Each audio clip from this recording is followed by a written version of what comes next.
Je, unataka kufunga router yako isiweze kutumika na mtu mwingine, au router yako kuna watu wameingia ikiwa wewe hautaki itumike? Na kwenda kuelekeza namna ya kufanya ili uweze kutumia router yako kadri unavyotaka wewe. Njia ya kwanza, unaingia katika Google, application ya Google.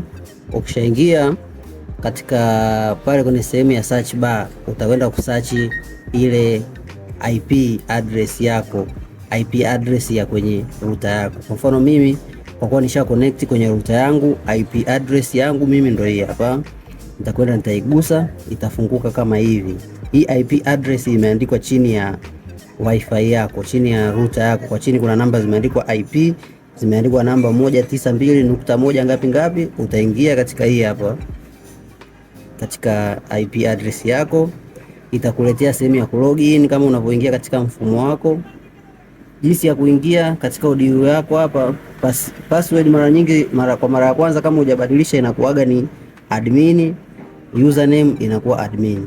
Utaingia utasign in kama hivyo. Ukishaingia katika audio yako utakutana na mfumo kama huu hapa. Ukishakutana na mfumo kama huu hapa, hapo utaweza kuona device zilizoconnectiwa katika router yako. Hizi ndio device zilizoconnectiwa katika router yako. Ukishaingia katika mfumo wako utakutana na kitu kama hichi. Hizi hapa ni device ambazo zimeconnect katika wifi yangu kama mnavyoweza kuziona. Kwa hiyo ili kubadilisha mfumo, ili mtu kupata network mpaka umruhusu wewe, unachukua ufanye kinachofuata. Utakliki hapa kwenye hizi mishale miwili hapa. Katika hii home bar hapa kuna kitu kama hicho utakiona. Ukiklik itakuletea hizi option. Hapa home ndio sehemu ambayo unazikuta zile device zote zilizo connect kwa pamoja. Lakini sisi kwa kweli tunataka kwenda kubadilisha mfumo, utakuja hapa katika firewall. Ukishaklik katika firewall utakuja sehemu hii, filter rules. Ukishakuja katika filter rules utakutana na kitu kama hiki. Kwa mara ya kwanza kama unatumia device yako kwa mara ya kwanza utakuta ipo katika mfumo kama huu. Ukiingia hapa kwenye filtering rules utakuta ipo katika blacklist. Hii blacklist maana yake ni nini? Device ambazo utakuwa tumeziadi humu utakuwa umezifungia zisipate network, yani utakuwa umemblock mtu. Kama unataka kumblock, ina maana wewe utabadilisha mfumo, utakuja utachukua hapa, utamuadi hapa, utakuonyesha jinsi ya kuadi, then utanani. Lakini kwa kuwa sisi tunataka tuweke mfumo ambao mtu kupata network mpaka umruhusu wewe, utakuja hapa utaweka mfumo huu allow list. Ukishaweka mfumo hapa unaitwa allow list, itakuelekeza jinsi ya kufanya.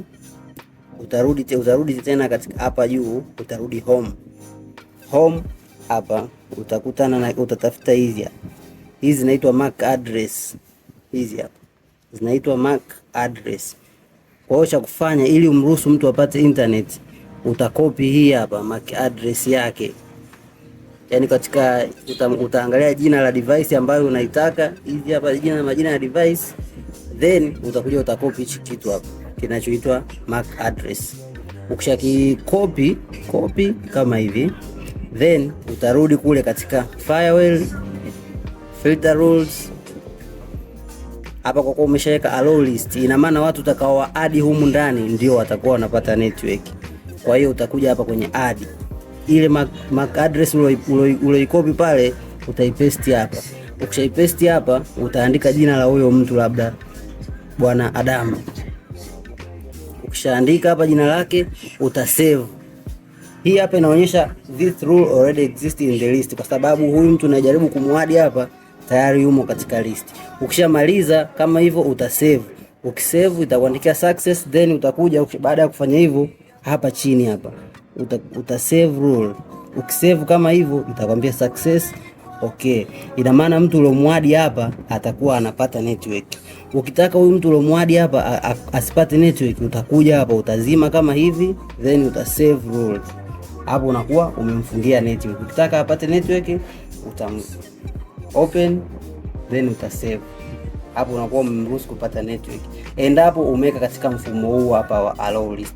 Endapo utakuwa umeweka huu mfumo wa block list, hapa utakayemwadi humu ndani atakuwa hapati network, otherwise uzime ndo atapata network. Lakini kama umemwadi katika mfumo huu allow list, ukiwasha hapa ndo anakuwa anapata network. Kama utaki unakuwa unamwacha. Ikiwa unataka kumtoa utakuja hapa sehemu ya kudelete.